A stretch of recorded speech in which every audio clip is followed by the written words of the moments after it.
Good morning.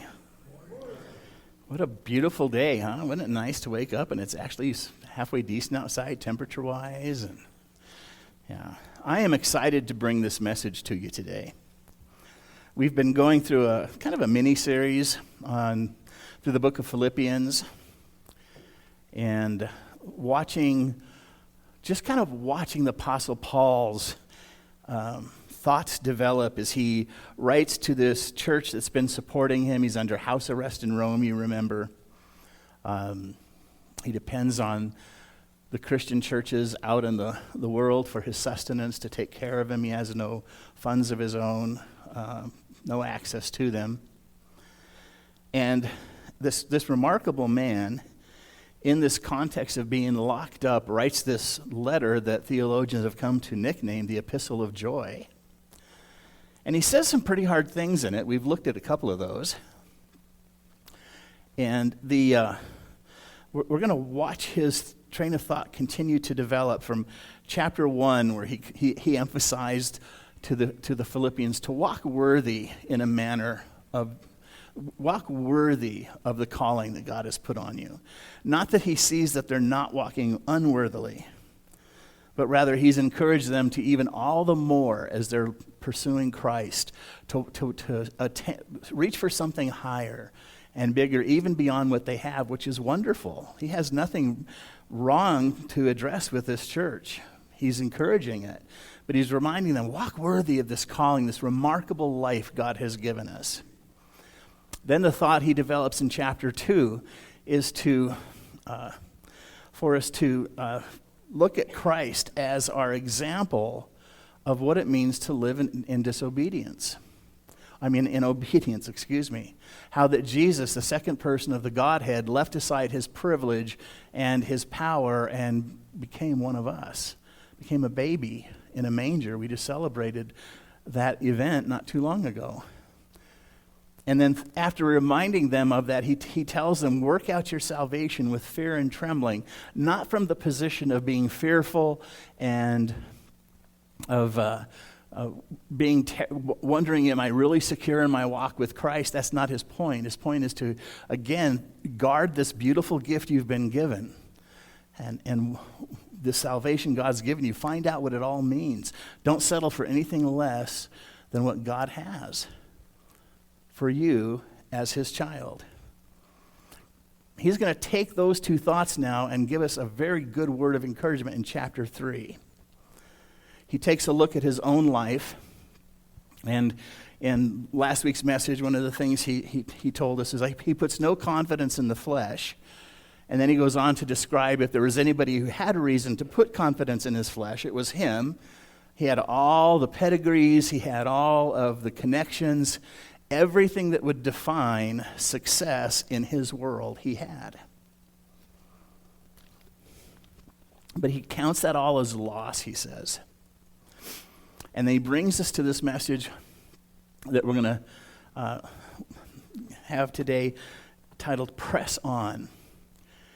And we want to talk about a forward-facing faith. So church, this morning I want to begin with a very simple observation. Many of us love Jesus sincerely. There's no doubt about that. We love him. But we're not always living forward. We believe in grace, but we carry regret. We trust Christ for salvation, but we replay past failures and wonder how God can ever use me. Some of us are held back not by unbelief, but by what we refuse to let go of.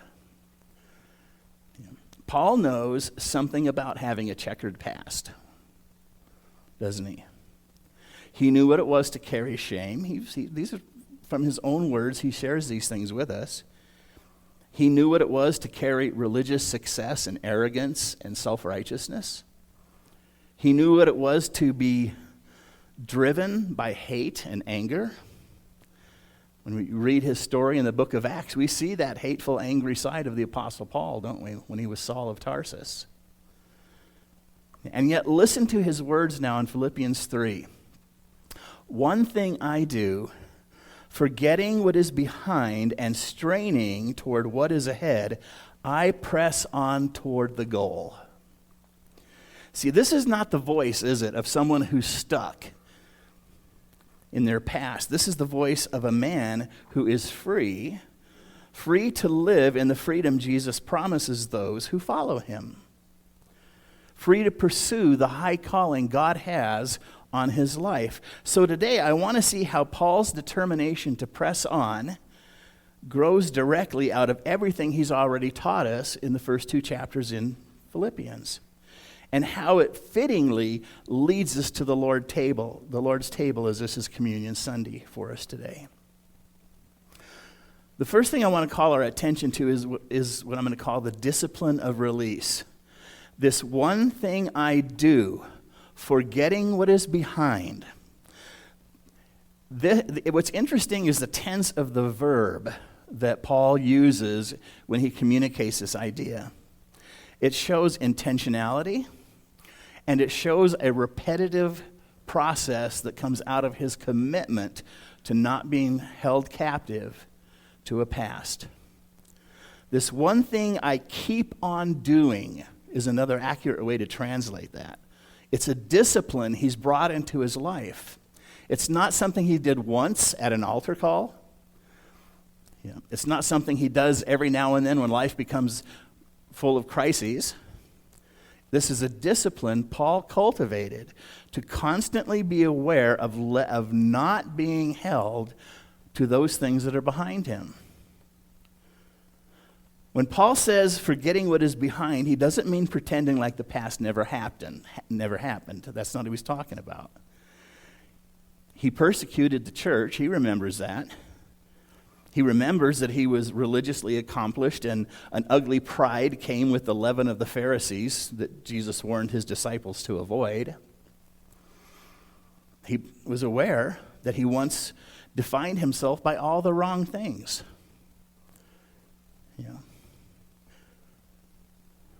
So forgetting in this text does not mean amnesia at all. It's refusal.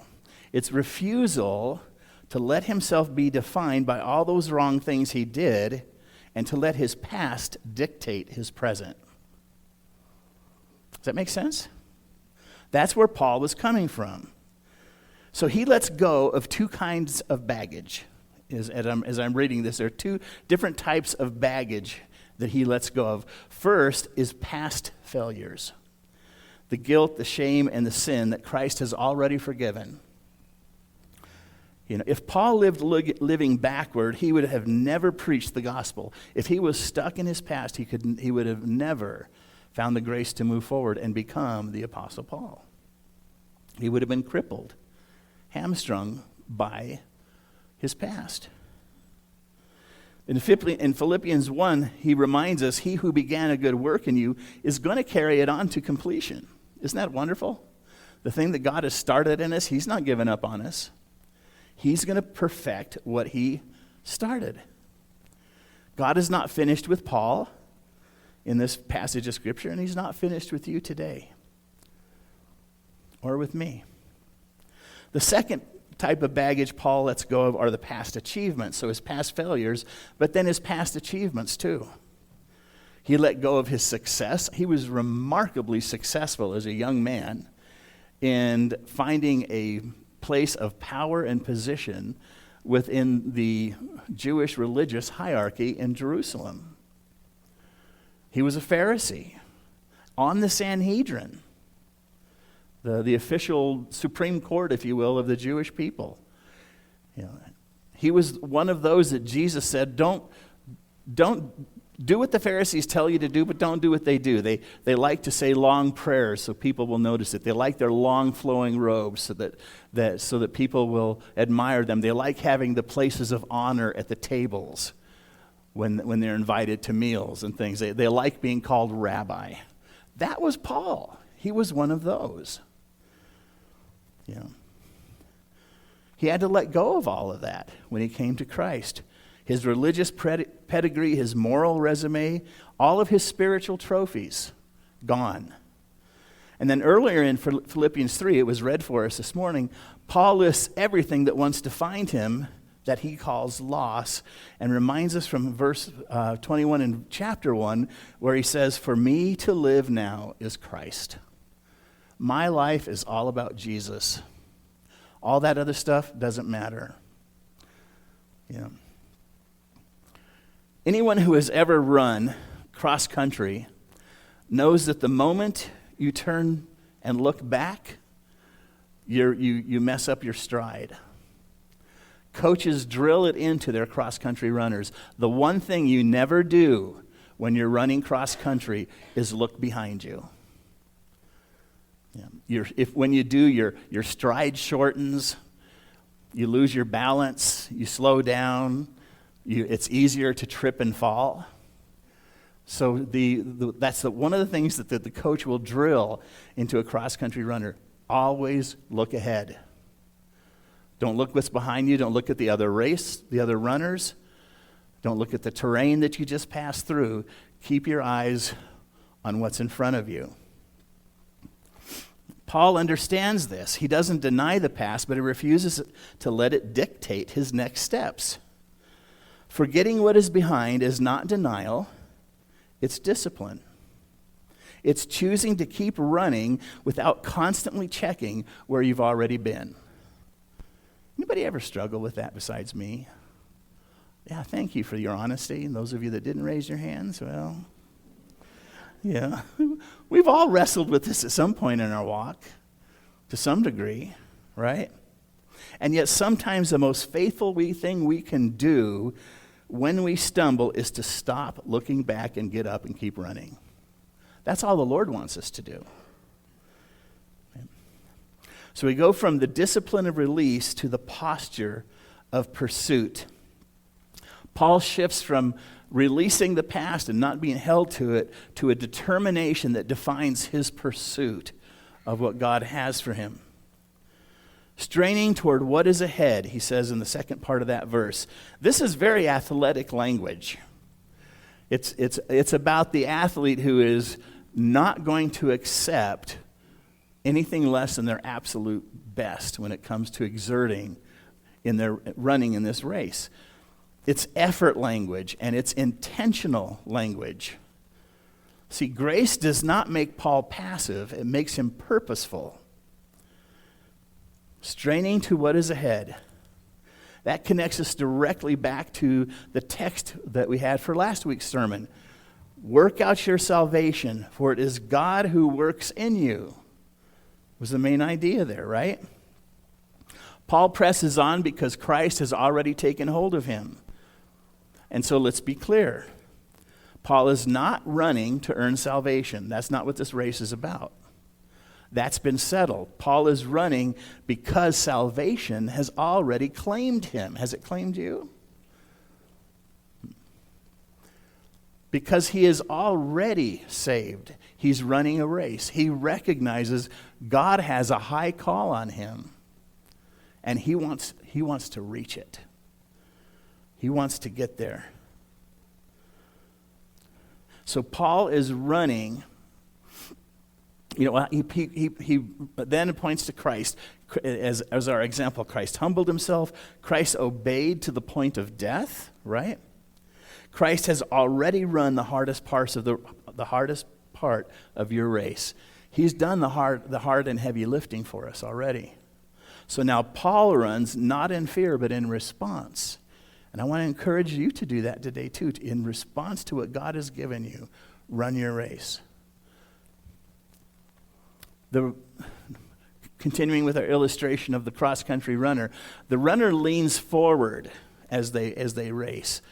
They're pressing forward. They lean to help put their momentum out in front of them. When you watch a runner nearing the finish line, especially, you'll see that last push to get across the line, that leaning forward, every muscle stretching towards what's ahead. That's a picture of us in our race too. You know, And this is the image that Paul has in his mind as he's talked about running his race, not in this book, but in another book to Timothy. He puts it that very well. I have run my race, I have finished the course. And now there is laid up for me a crown of righteousness, which the Lord will give to all those who love him. That's all of us. We all have a potential for that crown. He's not drifting. He's not coasting. He's not standing still. And going back to Philippians 2, this is what it looks like to shine as lights, to live life actively and oriented toward Christ. This is the idea that Paul is bringing to us today. And what is he running towards? Well, he's running towards a goal, right? Paul now names the destination. First, he said, I press on, forgetting what's behind. I press on, straining towards the goal. And he said, this one thing I do, forgetting what is behind and straining forward. So there's if that's one thing, that means there are two sides of the same coin. It's impossible to leave everything behind without straining for what's ahead. They go together. And that's to bring us toward the goal that God has for us. Do you know the Lord has a goal for you? He has a high calling on your life. Yeah, not necessarily to the things that we kind of define as greatness. I'm going to send you to the nations and you're going to be my apostle in the last days. No. Yeah, living a sanctified life that honors him is a high calling, especially in our day and age. Just living a life that turns you into a star and you shine in this generation, that's a high calling.